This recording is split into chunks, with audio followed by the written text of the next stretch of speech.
cosmos. We made that clear yesterday. Sleep no more. Why is that important?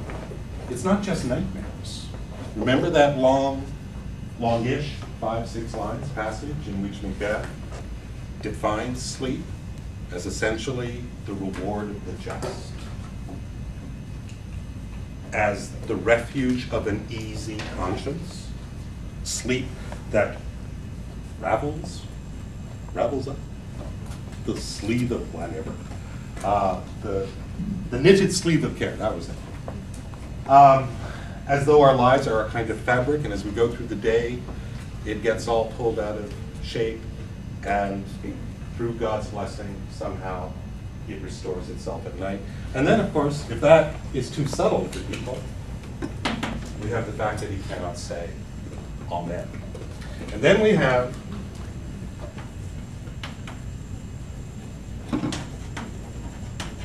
the bloody hand. The hand that he claims, if he placed it in the ocean, would turn the oceans red. And we talked about how that particular image reinforces the scale of this crime, that it is universal. How can it be universal?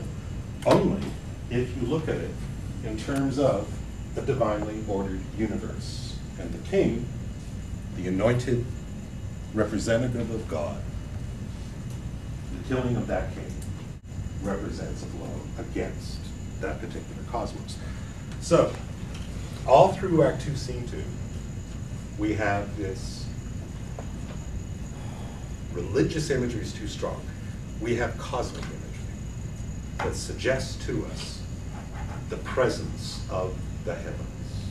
And that Macbeth, Lady Macbeth's trying to reassure him. We don't know what she thinks. Macbeth is very, very aware. Then we get into Act 2, Scene 4. In Act 2, Scene 4, I don't think I asked you to read it. But Act 2, Scene 4 brings in the notion of pathetic fallacy. The pathetic fallacy is the idea that when humankind acts, nature responds. Now that's a kind of popular romantic idea, you know, like if you've just broken up with your significant other, okay, it's raining out, all right? All the birds, for some reason, shut up. You decide to go for a walk and there are worms. Don't you hate that? In a rainstorm, all these earthworms, some of these mothers are like this long. Anyway, so we get suddenly pathetic fallacy is all over that act, that scene. And let's take a look at a couple of these examples. So I'm in Act 2, Scene 4. Very short.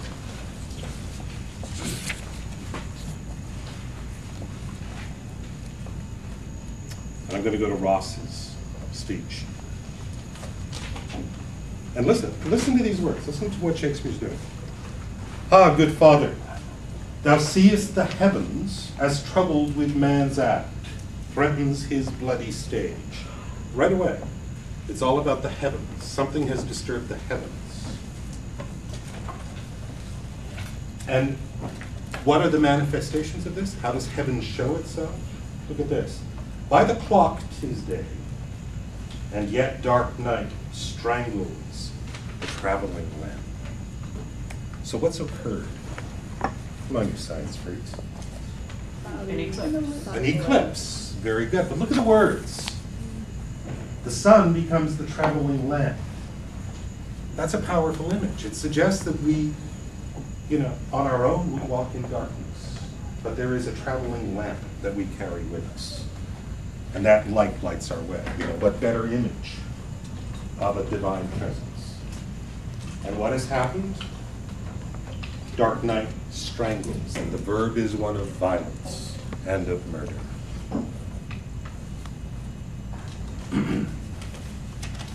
The old man, like old men everywhere, they don't like to be left behind, so he has his little bit to put in.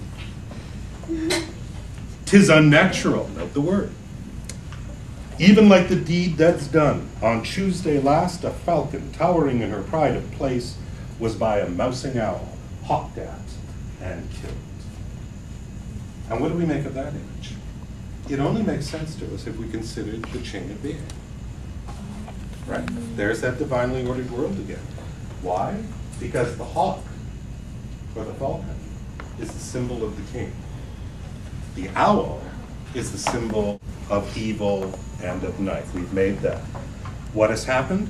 Darkness, in the form of the owl, has attacked the heavens as symbolized by the falcon. We can't ignore this.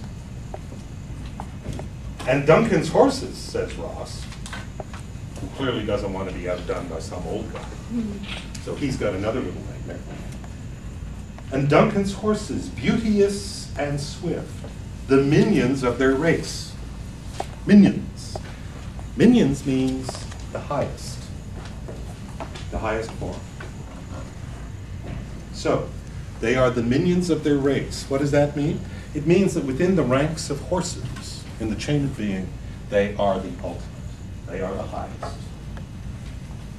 Just as the king is the highest. And what has happened here? They do turn and eat each other. And so we have unnatural acts at the highest level.